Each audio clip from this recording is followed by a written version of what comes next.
It gives me a great pleasure to introduce Nigel Topping, the CEO of We Mean Business. And Nigel, as he's led We Mean Business, has driven a different type of collaboration among us non-profit organisations working with business on climate change. Nigel.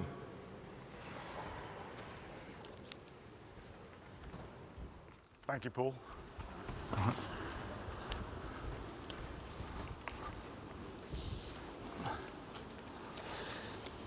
So, good afternoon, everybody.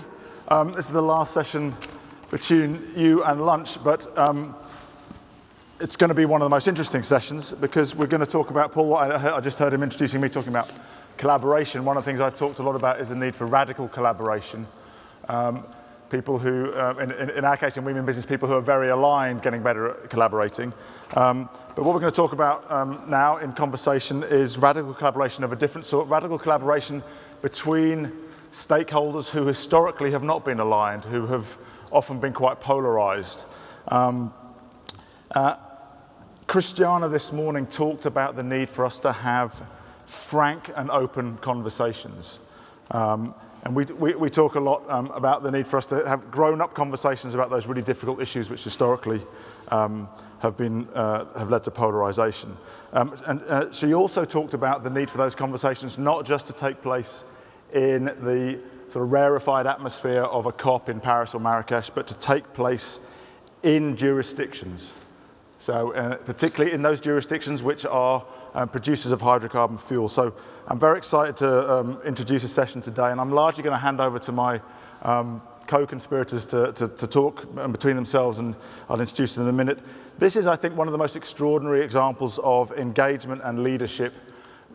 Leadership which requires courage to step into the uncomfortable and to the unknown, and to engage with what historically might have been seen as the enemy by many of one's peers.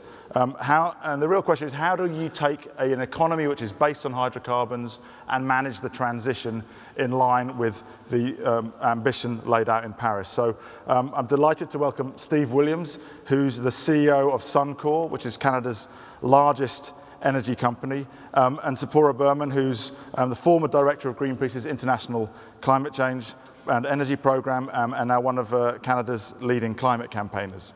And they led a process for over a year bringing the large oil sands producers and the major Canadian environmental organisations together to understand a way forward that both can support.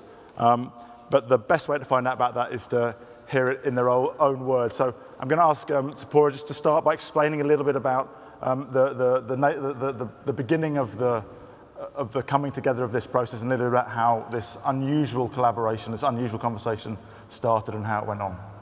Great, thank you, Nigel. I suppose it started about 2 years ago. For those of you who don't know, climate policy in Canada has been paralyzed, to put it mildly, for many years. And we were embroiled, and I think still are, in incredibly contentious debates about pipelines, about the future of the oil sands.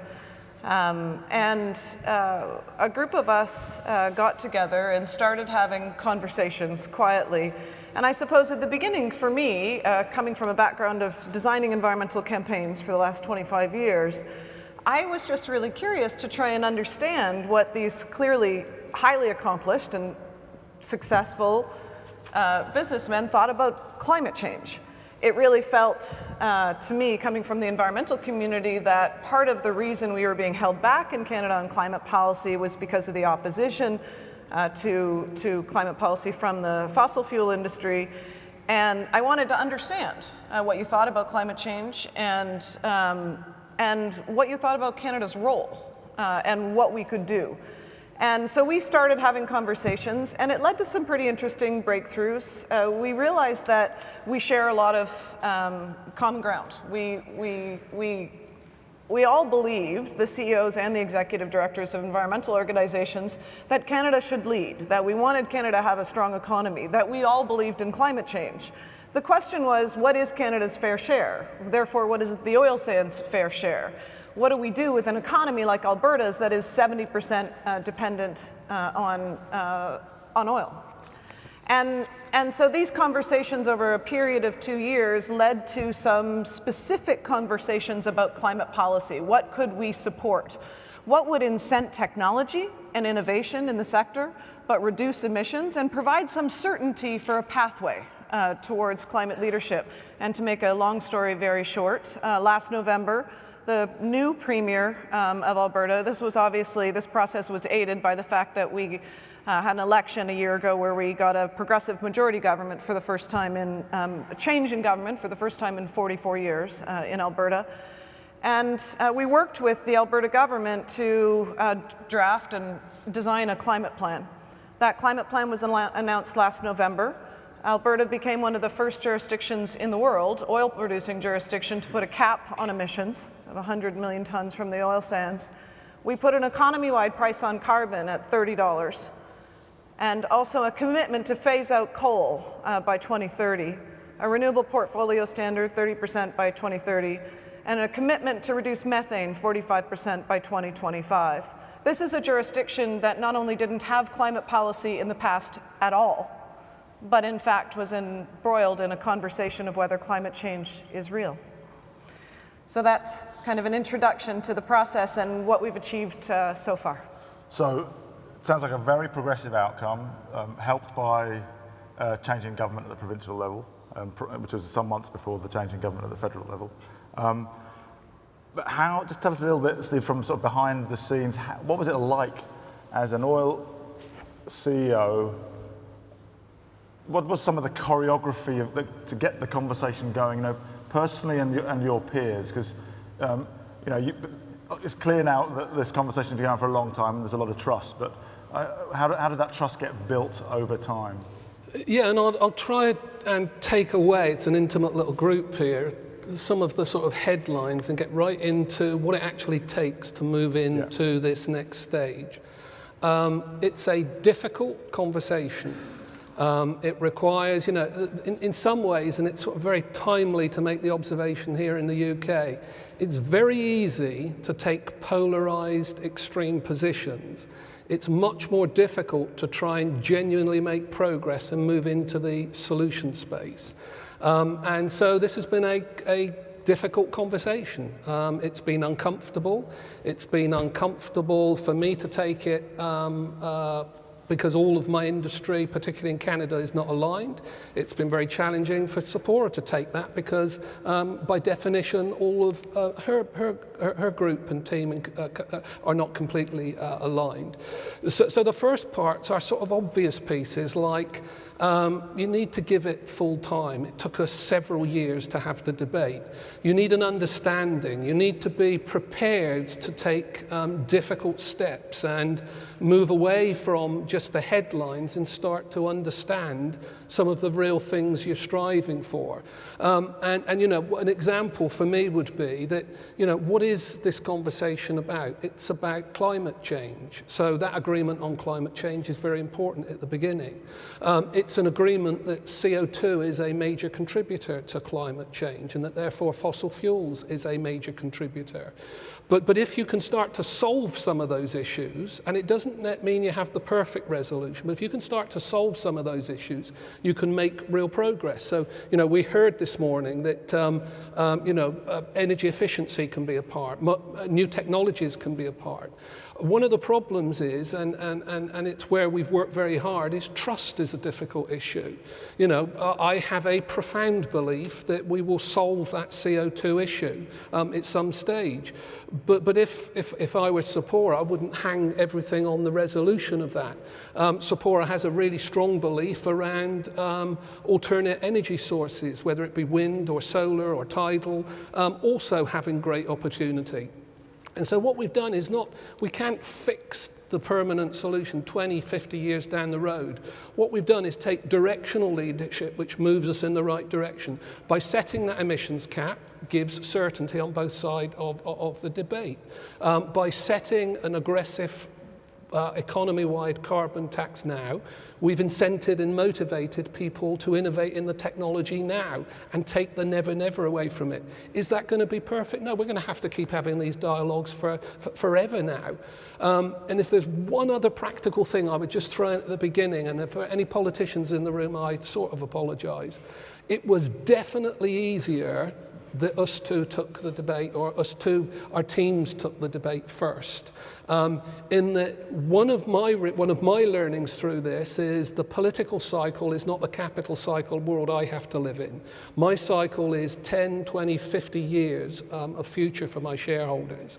Often politicians are in a 5-year world, and if you're in a 4 or 5 year world, this problem cannot easily be solved. Doesn't mean there aren't politicians with good intent, doesn't mean there aren't politicians with visions, but often they get in their own way with, if this thing becomes too politicized, because it's about science, it's not about politics.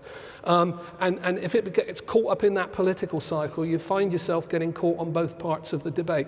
So it really helped us, and it helped our politicians, that we were largely aligned when we came forward with some proposals that they were able to buy into and help us then to turn into regulation.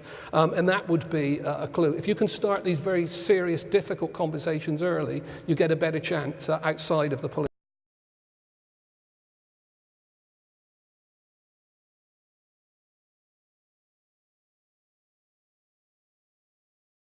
Assets.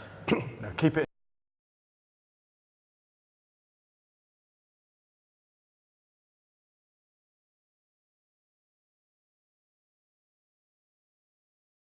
On keeping stuff in the ground and not developing.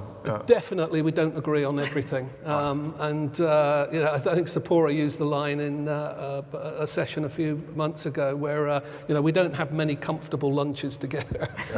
Yeah. This is a difficult conversation. Well, I think we were asked at one point at the end of one conversation whether we, I think the mediator said, so we've reached an agreement. Are you comfortable? And it was someone from your sector, I can't remember which company, stood up and said, comfortable, I'm the most uncomfortable I've ever been in my life. And after we reached the agreement, there was a lot of backlash from both sides. And when we met again, you said to me something like, well, they've been calling me a traitor. And I was like, me too. And I think leadership is uncomfortable, right? It means that you're both, going to an edge. And certainly the pathway to 2050 in the stranded assets conversation is still certainly unresolved. The Alberta Climate Plan runs us close to 2030, and we're just starting the conversation of what the pathway to 2050 therefore looks like. I'd even jump one stage further and say, if you're engaged in these conversations and they're not uncomfortable, you're probably not being ambitious enough. Because they have to be uncomfortable. And by the way, the next stage gets even more uncomfortable because it's about a big consumption issue. So we've got to involve the general population in it. And that's why particularly I like the broad-based carbon tax, because it forces that conversation to happen on a consumption and a demand front. But just for example, and this is one of the slight peculiarities of the Canadian oil sands, I actually support stranded assets. It helps me going forward, which surprises Can I quote you on that? Which is because it's of course you can, but and I'll explain why. So the resource in Canada belongs to the people of Canada, and regulation has been written through time, which demands of me and the oil companies that we extract all of that resource. And the last barrel that we take out is very environmentally inefficient and very economically inefficient, and I'd like to leave it in the ground. But in the public interest, we're regulated to take that out. Now, what we're talking about at the moment is Sapora can get very comfortable with stranded assets. I can get very comfortable with stranded assets. And we're talking to the regulator now about can we interpret and write these regulations in a way which allows us to leave it in the ground. The upside from that... How can you be comfortable with stranded assets if they're ones that you already own and have a value on your balance sheet? Well, the strange thing is, particularly in Canadian oil sands, we have no value on our balance sheets for our assets. people, because of the conversation that's gone on, immediately assume they have no future, so there's no value. For practical purposes, I have in my ownership enough resource for the next 100 years, maybe even 200 years, depending on what rate we take it out at. But I'm not like most oil companies. What you're saying is what happens to all of those resources doesn't affect your valuation or no effect on my the stranded asset debate that I'm talking about has no effect on our valuation. In fact, if it has an effect, it would be positive, because what it would mean is we could high grade it, we could take the higher value material out, it would be higher value to us, be higher royalty paying to the government, and environmentally it would have less of a CO2 footprint. But in a big picture sense, the stranded assets conversation does have an impact, and it's in part, when we first started talking as environmental groups, we came in and we wanted to talk about production caps, we wanted to talk about managed decline, and what we realized is that we hit a wall. We couldn't even have the conversation because this is an industry that has been predicated on more growth, more development, defining itself in that way. And within, I think, one of the first meetings, we realized that if we talk about emissions caps and goals around reducing emissions and not production caps, which at first we didn't even understand the conversation because we were saying, but isn't that the same thing? And you said to me, well, it's not the same thing because we can agree to an emission cap and that incents new technologies to reduce emissions. And then if we create space, we get to produce more. But here's where I go into carbon budget and stranded assets. So I think we've made great gains in Canada in creating policies that are going to incent technology and reduce emissions, help Canada meet its climate targets. But as we know, 80% of the emissions from oil are not in Canada where it's being produced. They're not production emissions, they're consumption emissions. They're where it's going to be burned. And so, the logic behind Keep It in the Ground and that campaign and the new information coming out around carbon budget is that the math doesn't add up. And the math doesn't add up. Our INDCs don't add up to what needs to happen.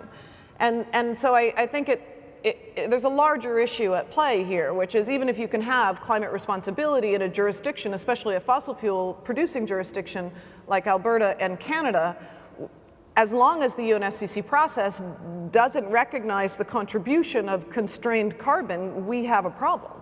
Because there's little incentive built into the system for fossil fuel producing regions to do more than reduce their own emissions.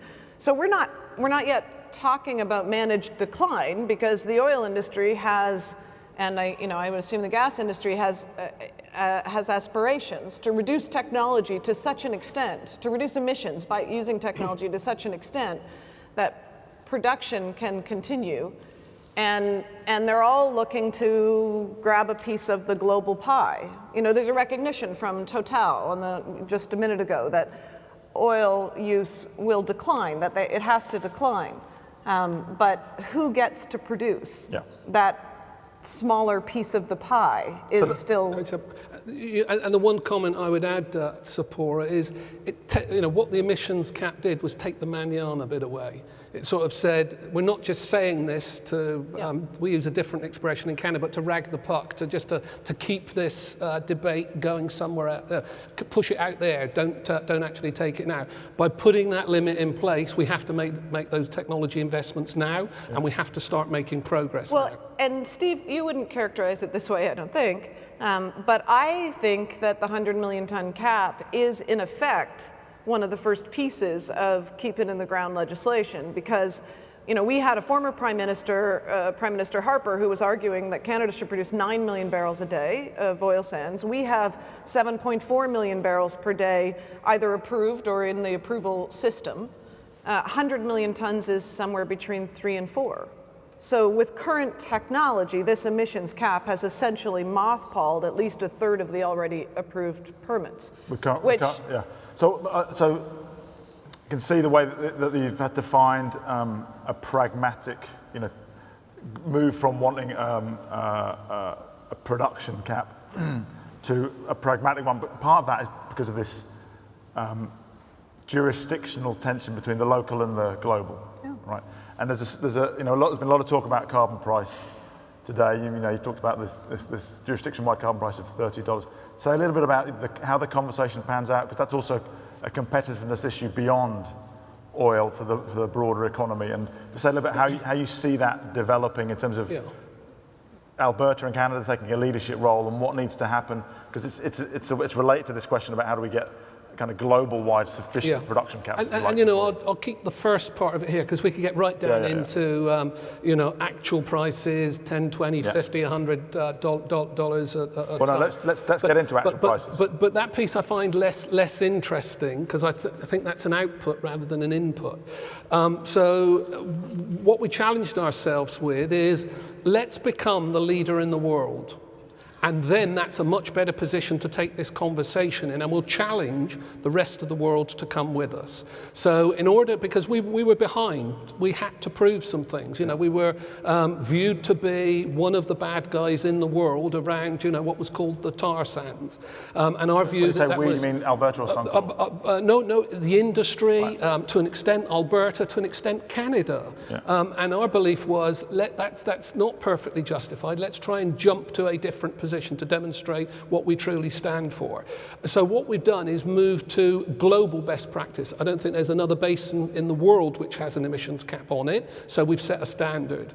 We've moved to, we've talked about 30 with potential escalators up further, but we're challenging the world to come with us because there's not a naivety, you know, if all we do is disadvantage Canada, that's not the right answer. One of the profound beliefs we have underneath this is that the best way to have a healthy environment is to have a healthy economy. And the best way to have a healthy economy is to have a healthy environment. And if those two don't go together, then one of them will likely suffer. So, you know, this is not an attempt to completely make Canada uncompetitive. We want to be at the leading edge so we can lead this debate and start to shape it and challenge people to come with us. But we recognize we've got to get some movement. So, you know, right now in Toronto and Ottawa today, President Obama is there with Trudeau, with the president of Mexico, talking about a North American energy strategy to challenge them. Right, now come with us. We've set the standard, come with us. Spora? Well, you know, so Alberta just legislated the price on carbon at $30 a ton, economy-wide. Now, there are performance benchmarks being set for emissions-intensive trade-exposed industries.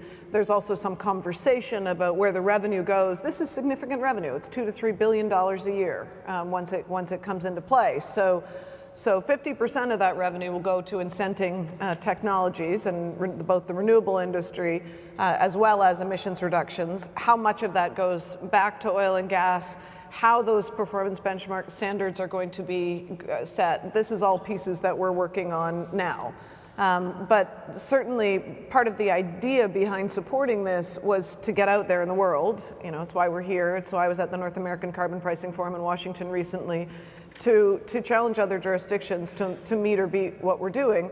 And I think, you know, the best example of jurisdictions not being able to go alone is British Columbia. You know, I'm from British Columbia. We were one of the first in North America to create an economy-wide carbon price in 2008 at $30 a ton.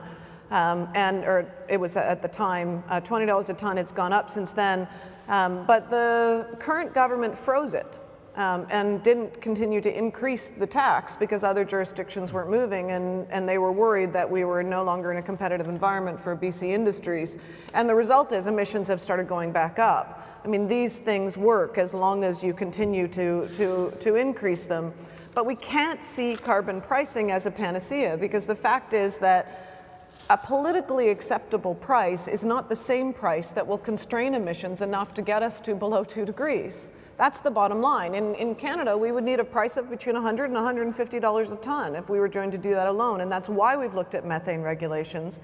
That's why we also went forward with the emissions cap. You have to have caps and regulations as well as pricing, unless in your jurisdiction you have the capacity for a dramatically high price. I must say that you know, we've done a lot of work with the World Bank on setting up the Carbon Pricing Leadership Coalition, and having all of the Canadian provinces pretty much around the table with nation states and major multinationals from all sectors has really helped understand some of these issues about how do we manage with different carbon pricing regimes in adjoining jurisdictions, because we're not going to go overnight to convergent carbon price. It'll be messy. So having that kind of lived experience. Do you know the piece I would add as well, and I think it's one of the breakthroughs in the last 2 or 3 years, is to try and regulate a global carbon price is almost impossible jurisdictionally. It's best to start local, set challenges and try and build it up. And the speed with which we've been able to move has surprised us. And one of the great things is that we do seem to be now in the phase of talking intelligently about actual prices, not just saying we need a price, but we need a price. And I'm hearing $30, $40 quite often, increasingly from oil and gas companies. When I mean, we had in Paris last year, we asked a question to a couple of hydrocarbon CEOs on the stage, and they both ducked it quite nicely. Well, the most difficult thing for us, the last big business decision we made was a 52-year investment decision. We need to have some certainty and confidence through that. Even if it's a tough world, we need to understand it to make the investment. So I would love to carry on the conversation much longer, particularly like to know what's next. How do we get into the 2030 to 2050 bit, which is going to be just as uncomfortable, I hope. But just to wrap up, maybe you can just think of what would be one top tip to anybody thinking that of initiating this kind of frank and open conversation, which Christiana's urged us to have many more of going forward. Mine would be a really simple one. Moving from, polarization and campaigning is almost a necessary precursor to where we got to. But transitioning from polarization to moving into the solution space is the key to it. And it takes listening, and it's tough. Sephora has been trying to convince me about whether that polarization is absolutely necessary, but she's probably right. Okay, thank you. Sephora. I think we all know that we are racing against the clock. I think what we've achieved in Alberta is historic. But like all climate policy in the climate era, it's also insufficient. So we need those tough conversations, and I would say kind of one tip might be that relationships are important. Consistency between the conversations are extremely important. And we had a practice in our meetings where we started saying, instead of starting every sentence with no because, we started every sentence with yes, if. And that, it's an old tried and true trick, but it really did change the way we talk to each other. But I do think that we need to have these tough conversations. We need to create functional processes to figure out the messy middle. But we also do need to support the advocacy, the engagement of civil society. This conversation wouldn't have happened if people weren't marching in the streets and blocking pipelines. And if we're going to create leading policy and bring civil society along with us, then we need to have that debate and conversation that creates the political space for this type of leadership. Great. Well, I think this is one of the most exciting and interesting stories in this whole movement into having grown-up conversations about how we manage the transition together. And for me, I think what the road that you're on, and it's an uncomfortable journey, and it's not over yet. I understand that. It's very similar to what we saw in Paris. That kind of spirit of a different kind of diplomacy, which recognises we have a common challenge, and we come at it from different perspectives, but we need, with respect and listening, we can find ways through. You think of the China-US relationship, the way that India was such an important voice in Paris. And one of the highlights for me in the final ceremony, just after the gavel had struck, was the lead from the small island states looking Laurent Fabius in the eye and saying, Mr. President, we feel listened to for the first time ever. And I think it's very difficult to find solutions to these difficult problems if we don't listen to each other. So thank you very much for sharing your experience of frank and open conversations, from going from no because to yes if, and for having the courage to stay uncomfortable and to risk being called traitors by your peers. I mean, that requires real courage. So big hand for our two panelists.